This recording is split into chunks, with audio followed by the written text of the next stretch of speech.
जिवंत देव, जो पवित्र प्रभू येशू ख्रिस्त याच्या नावाला धन्यवाद देऊ. करिंथकरास पहिले पत्र याचा 15वा अध्याय 35 वचनापासून मी आपल्यासाठी वाचतो. आता कोणी म्हणेल, मेलेले कसे उठवले जातात व ते कोणत्या प्रकारच्या शरीराने येतात? हे निर्बुद्ध मनुष्या, जे तू स्वतः पेरतोस ते मेले नाही तर ते जिवंत केले जात नाही, आणि तू पेरतोस ते पुढे आकारित होणारे अंग पेरीत नाही, तर नुसता दाना तो गव्हाचा किंवा दुसऱ्या कशाचा असेल, पण देव त्याला आपल्या संकल्पनाप्रमाणे अंग देतो. तो बीजातल्या प्रत्येकाला त्याचे अंग देतो.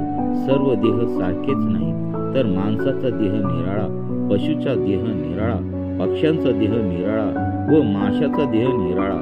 तशी स्वर्गीय शरीरे व पार्थिव शरीरे आहेत, पण स्वर्गीयांचे तेज एक आणि पार्थिवांचे एक. सूर्याचे तेज निराळे, चंद्राचे तेज निराळे, ताऱ्यांचे तेज निराळे, कारण ताऱ्यांच्या तेजात भेद आहे. वाचलेले वचन देव आशीर्वादित करो. आमेन.